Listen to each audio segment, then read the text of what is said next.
안녕하십니까? 말씀과 함께 정효 목사입니다. 오늘은 여러분과 함께 로마서 8장에 나오는 이야기를 같이 나누고 싶은데, 로마서 8장에는 두 번의 이제 그러므로라는 단어가 시작이 됩니다.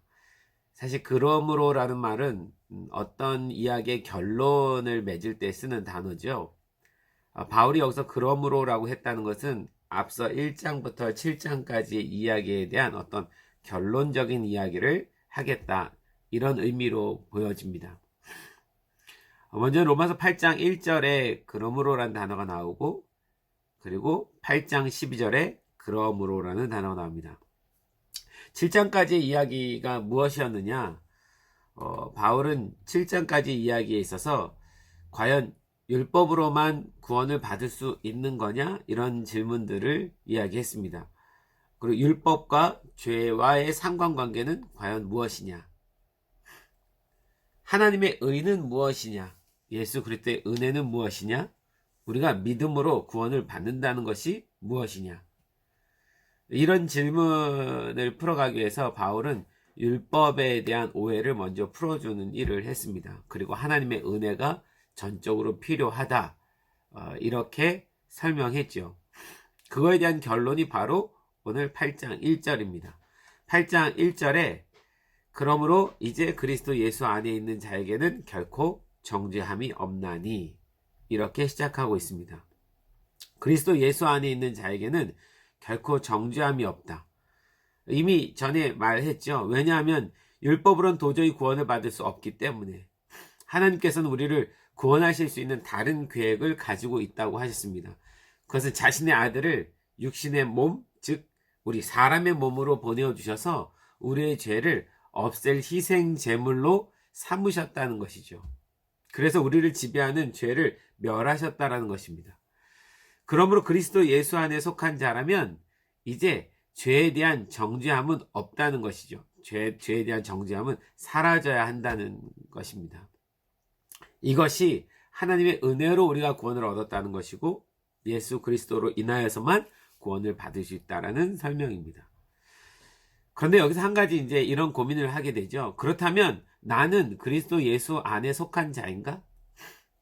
내가 그리스도께 속한 자임을 어떻게 확신할 수 있는가? 바울은 이에 대해서 이렇게 설명합니다. 그리스도 예수 안에 속한 사람은 육신을 따르지 않고 성령을 따라 행하는 사람이다. 육신을 따르는 자는 자신만을 즐겁게 하기 위하여 사는 사람이지만, 성령을 따라 사는 사람은 하나님을 기쁘시게 하기 위해서 사는 사람이다. 이게 8장 8절에 이렇게 돼 있죠. 그러므로 아직도 옛날의 죄에 물든 자아의 지배를 받아 육신의 욕망대로 따라가는 자는 결코 하나님을 기쁘게 해드릴 수 없는 것입니다. 즉 자신을 위하여 살아가지 않고 하나님을 기쁘시게 하기 위하여 살아가는 소망을 가지고 사는 사람이라면, 그래서 자신의 욕망을 십자가에 못 박으면서 살아가는 사람이라면 그는 그리스도에게 속한 사람이라는 거예요. 그리스도에게 속했기 때문에 자신의 욕망을 그 십자가에 못 박고 하나님의 기쁘시게 하기 위해서 살아가는 삶을 살 수 있다는 거죠. 그러면서 8장 9절에 이렇게 이야기합니다. 만일 너희 속에 하나님의 영이 거하시면 너희가 육신에 있지 아니하고 영에 있나니, 누구든지 그리스도의 영이 없으면 그리스도의 사람이 아니라. 이 이야기는 사실 저는 이제 20살, 20대 때에 이 말씀 때문에 큰 방황을 겪었어야 했습니다. 너희 속에 하나님의 영이 거하시면 너희가 육신에 있지 아니하고 영에 있나니, 누구든지 그리스도의 영이 없으면 그리스도의 사람이 아니라. 그리스도의 영이 없으면 그리스도의 사람이 아니라. 육신에 속한 사람이라면 그리스도의 영이 없는 사람이고, 그 그리스도의 영이 없는 사람이라면 그리스도의 사람이 아니라. 모태신앙으로 자란 저였지만, 또 신학을 전공하기도 했지만, 내 안에 과연 그리스도의 영이 거하고 있는가? 이것에 대해서 확신할 수 없었던 거죠. 도대체 내 안에 그리스도의 영이 거한다는 것을 어떻게 증명할 수 있는가? 저는 뭔가 증명해야 된다고 생각을 했어요. 근데 그때 당시 그리스도의 영, 즉 성령의 영에 대해서 약간의 오해를 좀 제가 가지고 있었습니다. 단순히 예언의 은사가 나타나거나 아니면 방언을 말할 수 있다거나 어떤 내가 기적을 행하거나 이런 특별한 은사들이 나타나야 성령에 속한 사람이라고 생각을 했던 거죠. 물론 그것이 틀린 것은 아닙니다. 그런데 그런 어떤 현상적인 것을 통해서 내 안에 그리스도의 영이 있는지 없는지를 내가 확인해야 된다고 생각을 했던 거예요. 그 당시 저는 방언도 할 줄 몰랐고 뭐 예언은 뭐 말할 것도 없고 어떤 제가 기도를 해서 기적을 일으킨 적도 없었기 때문에 당연히 내 안에 성령의 영이 없다고 생각한 거예요. 그리스도의 영이 내 안에 안 계시다고 생각한 겁니다. 그래서 이 로마서 8장 9절을 읽는 순간 좌절해 버렸어요. 이 말씀에 의하면 나는 구원받지 못한 사람이니까요. 나는 그리스도에 속한 사람이 아니니까요. 또 20대는 혈기왕성한 때 아닙니까? 매일 내 마음 안에 일어나는 그 악함들, 더러움들, 음란함의 유혹들, 이런 것들과 싸워야 되는 시기였어요. 나를 위해서 즐겁게 사는 것에 대해서는 좋아했지만 하나님에서 기쁘게 사는 삶을 살아가는 건 참 힘들었어요. 매일 내 욕망대로 살아가고 싶은 내 자아와 싸워야 되는 시간이었던 거예요. 그래서 나는 스스로 도저히 하나님을 기쁘시게 할 수 없는 사람이구나 이렇게 생각을 했던 거죠. 그래서 좌절해 버렸어요. 결국 나는 구원을 얻지 못한 사람이구나. 사실 이것은 어쩌면 내가 율법적인 생각으로 구원을 받는다고 생각했는지 모르겠어요. 어떤 나의 행위가 내 구원을 증명한다고 생각을 했는데 사실 이후에 하나님의 깊은 은혜를 깨닫는 시간이 있었습니다. 내 스스로는 결국은 도저히 이 죄의 문제로부터 해결할 수 없다는 것을 점점 깨닫게 됐어요. 나는 하나님의 은혜가 없이는 도저히 구원받을 수 없구나. 그러다가 말씀을 통해서 내가 아직 죄인 되었을 때에 내가 죄인인 상태에 있었지만 그 죄인인 나를 위해서 예수님께서 오셔서 나를 위해 십자가에 죽으시고 내 죄의 모든 문제를 해결해 주셨다라는 이 은혜의 말씀, 하나님께서 전적으로 나를 의롭게 해주셨다라는 이 의롭다함을 받는 것에 대한 이 진리를 깨닫고 난 다음에 그리고 나서 정말 그 구원의 감격과 은혜를 누리기 시작했습니다.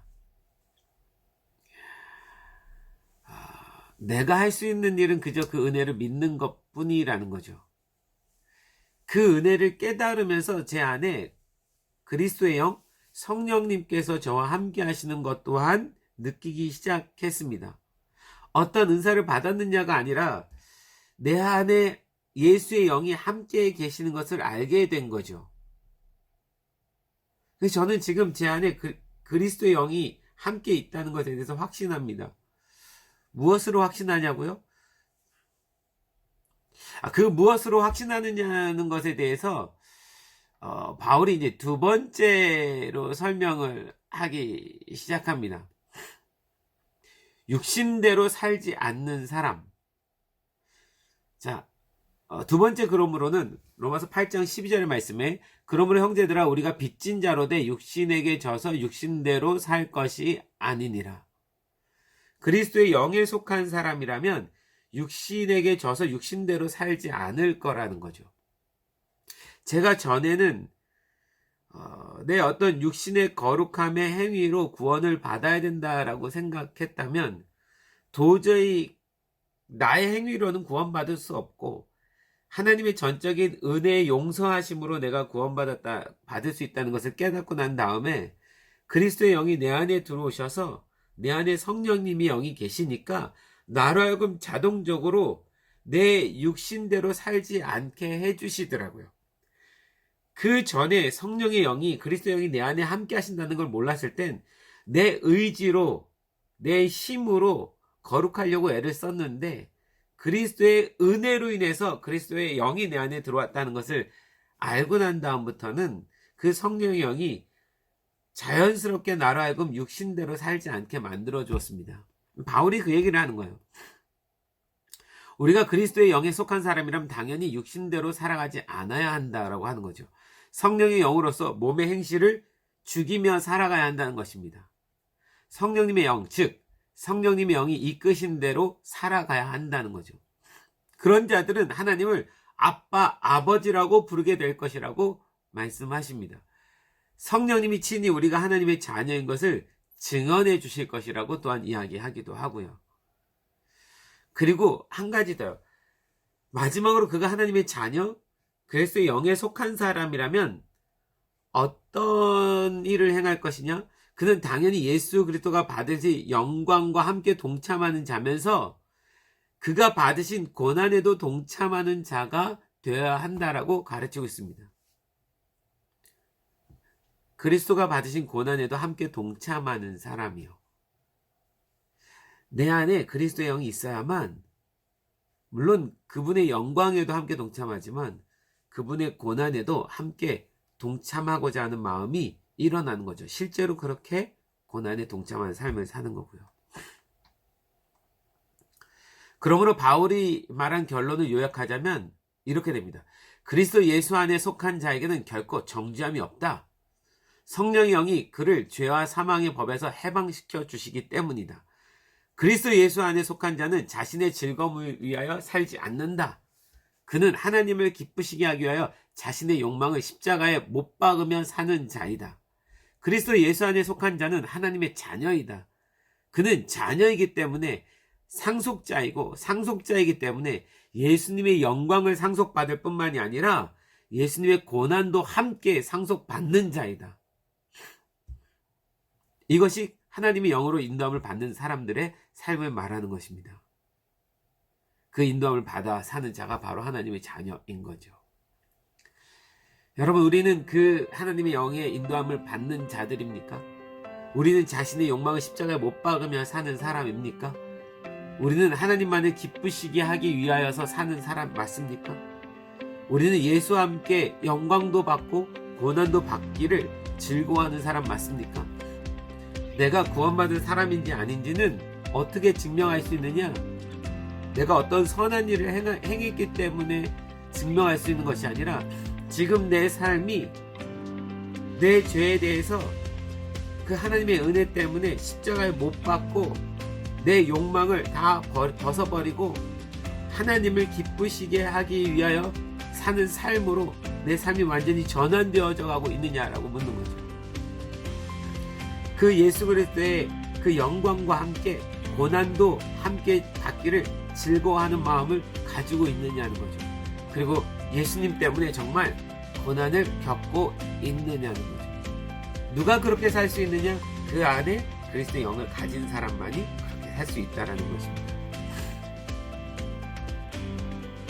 만약 내가 예수를 믿는다 하면서 그러나 나 자신만을 위해서 살아가거나 하나님을 기쁘시게 하는 삶을 살기를 어려워하거나 고난에 동참하는 삶 또한 힘들어하는 사람이라면 정말 내가 그리스도 안에 속한 사람인지 다시 한번 돌아보아야 될 것입니다. 저는 여러분들도 이 부분에 대해서